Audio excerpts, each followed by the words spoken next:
નમસ્કાર દર્શક મિત્રો, હું નીતિન પટેલ. તમે જોઈ રહ્યા છો સમાચાર મેં આગે ન્યૂઝ. હવે જોઈએ આજના સમાચાર. કહેવાય છે કે જર જમીન અને જોરું ત્રણે કજિયાના છોરું. આ કહેવત વર્તમાન સમયમાં મહેસાણા જિલ્લામાં સાચી સાબિત થઈ રહી છે. જિલ્લામાં જમીનના ભાવ કરોડો રૂપિયાએ પહોંચતા જમીન સંબંધિત તકરારો અને વિવાદોમાં મોટો વધારો જોવા મળ્યો છે. ખાસ કરીને લેન્ડ ગ્રેબિંગ વિરોધી કાયદા હેઠળ સરકારી ચોપડે નોંધાતી અરજીઓની સંખ્યામાં જબરદસ્ત ઉછાળો આવ્યો છે. મહેસાણાની દૂધસાગર ડેરીમાં ગેસ સપ્લાય કરતી કંપની દ્વારા કાપ મૂકવામાં આવતા દૂધ પાવડરના ઉત્પાદન પર અસર પડવાની ભીતિ સેવાઈ રહી હતી, પરંતુ ડેરી તંત્ર દ્વારા કરવામાં આવેલી વૈકલ્પિક વ્યવસ્થાને કારણે હાલ કામગીરી રાબેતા મુજબ ચાલી રહી છે.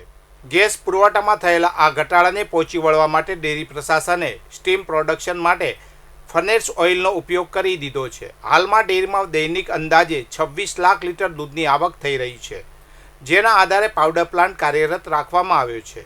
હાલની સ્થિતિએ દૂધની આવક મુજબ રોજનો પોણા 200થી 200 ટન પાવડરનું ઉત્પાદન થઈ રહ્યું છે અને દૂધનું પાવડરમાં સંપૂર્ણ કન્વર્ઝેશન કરવામાં આવી રહ્યું છે.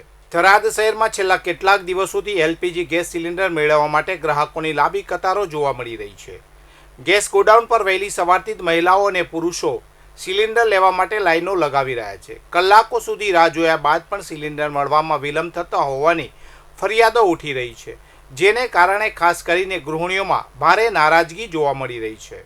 કડીના સરદાર પટેલ કોટન માર્કેટયાર્ડમાં ઘઉંની હરાજી સોમવારથી શરૂ થઈ ગઈ છે. પ્રથમ દિવસે 9000 બોરી ઘઉંની આવક નોંધાઈ હતી, જેમાં ઊંચામાં પ્રતિમણ 20 કિલોના ₹580 ભાવ મળ્યા હતા. કડી ખેતીવાડી ઉત્પન્ન બજાર સમિતિ દ્વારા કડી સતરાલ રોડ પર આવેલા સરદાર પટેલ માર્કેટયાર્ડમાં સોમવારથી ઘઉંની હરાજી શરૂ કરવાનો નિર્ણય લેવામાં આવ્યો હતો. સોમવારે 250 જેટલા વાહનોમાં ખેડૂતો પોતાના ખેતરમાં પકવેલા ઘઉં લઈને યાર્ડ પહોંચ્યા હતા. કડી, દેત્રોદ, જોટાણા અને સાણંદ જેવા નજીકના તાલુકાના ગ્રામ્ય વિસ્તારોમાંથી મોટા પ્રમાણમાં ઘઉંનું વાવેતર થાય છે. ઘઉં ઉપરાંત સોમવારે એરંડાની પણ 7500 બોરી આવક નોંધાઈ હતી, જેના ભાવ ₹1270થી ઊંચામાં 1328 પ્રતિ 20 કિલો જોવા મળ્યા હતા. હિંમતનગરમાં નકલી પોલીસ બનીને 8 લાખ રૂપિયાનો તોડ કરનાર 2 આરોપીઓની એ ડિવિઝન પોલીસે ધરપકડ કરી છે.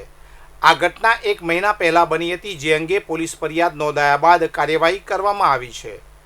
ગત 10 ફેબ્રુઆરીના રોજ આરોપીઓએ હિંમતનગરના એક વ્યક્તિ પાસેથી અફીણની પડીકી મંગાવી હતી. પડીકી આપનાર વ્યક્તિને બાદમાં નકલી પોલીસે ધમકાવીને 10 લાખ રૂપિયાની માગણી કરી હતી.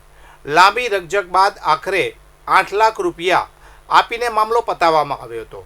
8 લાખ રૂપિયા આપ્યા પછી જ્યારે ફરિયાદીને આ લોકો નકલી પોલીસ હોવાની જાણ થઈ, ત્યારે અફીણની પડીકી આપનાર વ્યક્તિના શાળા સુરેન્દ્ર સત્યનારાયણ સુથાર દ્વારા હિંમતનગર એ ડિવિઝન પોલીસ મથકમાં ફરિયાદ નોંધાવવામાં આવી હતી. પોલીસે ફરિયાદને આધારે તાત્કાલિક કાર્યવાહી કરીને 2 આરોપીઓને ઝડપી પાડ્યા છે. ઊંઝા તાલુકા પંચાયત ખાતે પ્રધાનમંત્રી કિસાન સન્માન નિધિ યોજના અંતર્ગત ટેકનિકલ વ્યક્તિને તાત્કાલિક નિમણૂક કરવાની માંગ કરવામાં આવી છે.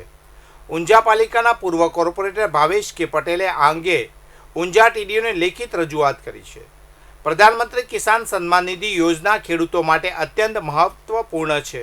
આ યોજનાનો 22મો હપ્તો ₹2000ની રકમ 13 માર્ચ 2026ના રોજ ફાળવવામાં આવ્યો હતો. જોકે ઊંઝા શહેર અને તાલુકાના ઘણા ખેડૂત લાભાર્થીઓ તંત્રની ટેકનિકલ અવ્યવસ્થાને કારણે આ હપ્તાથી વંચિત રહ્યા છે. વધુ સમાચાર માટે જોતા રહો સમાચાર મેં આગે ન્યૂઝ. નમસ્કાર.